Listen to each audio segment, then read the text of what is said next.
গরম সাহাবী ছিলেন।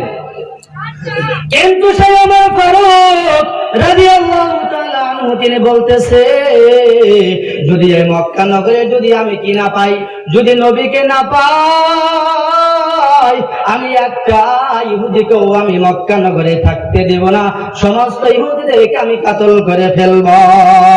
কিন্তু বাবা দিলারে এই কথা ভাবতে ভাবতে হযরতে আবু বকর বলতেছে, ভাই ওমর মাথাটা ঠান্ডা করেন ভাই ওমর, কিন্তু সমস্ত জায়গা দেখছি গো, একটা জায়গা বাকি আছে, চলো সেই জায়গাটাই দেখে আসি। মসজিদে নববীর পাশে একটি জায়গা আছে, একটি গর্ত আছে, সেই গর্তটাই আমরা দেখি নাই, চলো চলো ওই জায়গাটা আমরা দেখে আসি। ওই সময় হযরতে আবু বকর আর হযরতে ওমর দুইজনে একসঙ্গে কি হলেন, ওই জায়গায় রওনা হয়ে গেলেন। ওই জায়গায় যাইতে যাইতে দেখে ওই জায়গায় ছোট ছোট ছেলেরা কি করতেছে, উট ভেড়া বরকি দুম্বা গুলো রাখতেছে, তাদেরকে ঘাস খাওয়াইতেছে। তাদেরকে যাইয়া হযরতে ওমর ফারুক বলতেছে, ছোট ছোট বাবারা, তোমরা কি নবীকে দেখেছো, নবীকে দেখেছো, নবীকে দেখেছো?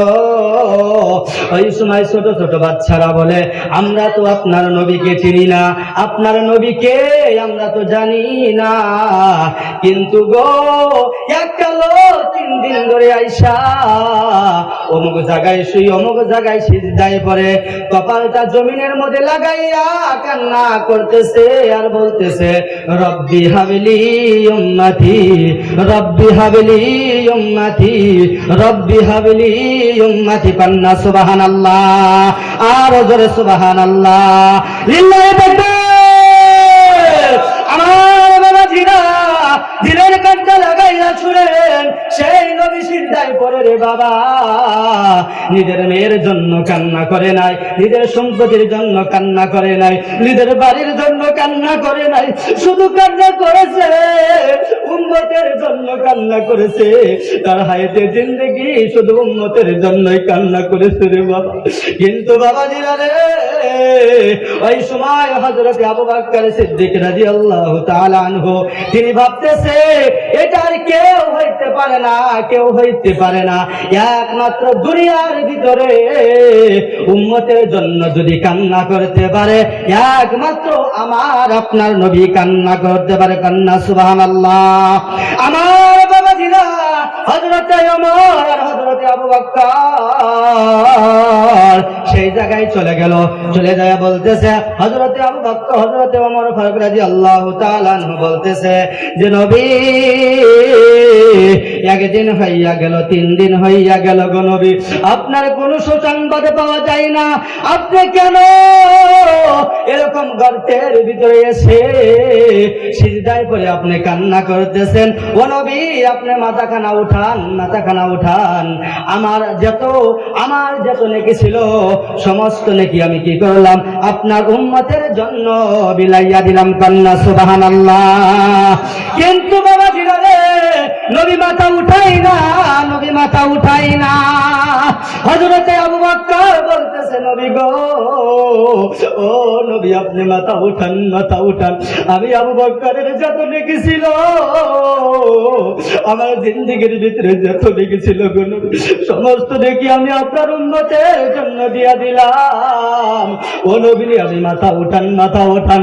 কিন্তু আমার আপনার নবী মাথা উঠাই না, ওই সিজদায় পড়ে কান্না আরো বেড়ে গেল। আমার বাবাজিরা রে, আমি 2 মিনিটের ভিতরে আমার বক্তব্য আমি শেষ করে দিব। তারপরে কি করলেন হযরতে ওমর ফারুক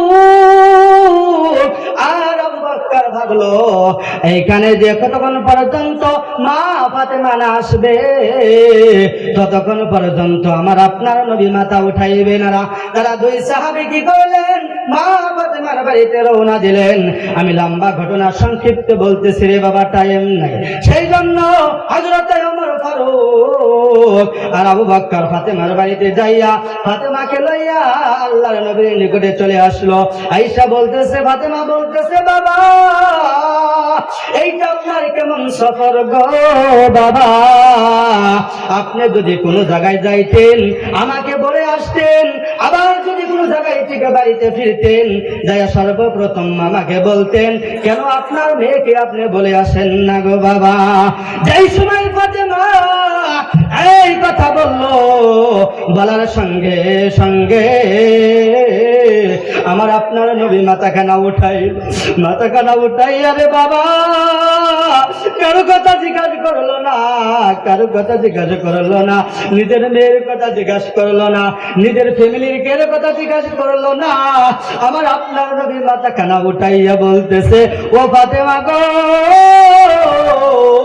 তুমি আগে খবর দাও আমার গুনাহগার উম্মতের খবর কি, কন্যা সুবহানাল্লাহ।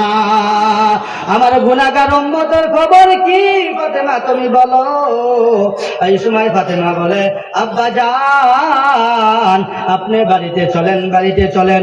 এই সময় বিশ্ব নবী বাড়িতে যাইয়া সাহাবাদেরকে লইয়া বলতেছে, ও সাহাবারা রে, আমি দুনিয়ার ভিতরে যা কিছু শিখছিলাম তোমাদেরকে শিখাইয়া থুইয়া গেলাম, আমি যা কিছু জানছিলাম তোমাদেরকে জানাইয়া থুইয়া গেলাম, কিন্তু আমি একটি আমল তোমাদেরকে প্র্যাকটিক্যালি দেখাইতে পারলাম না।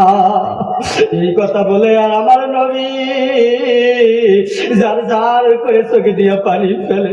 সাহাবীরা বলে, ইয়া রাসূলুল্লাহ, ইয়া হাবিবাল্লাহ, কোন আমল গো নবী আপনি আমাদেরকে শিখাইতে পারলেন না, বইলাই আপনার চোখে পানি।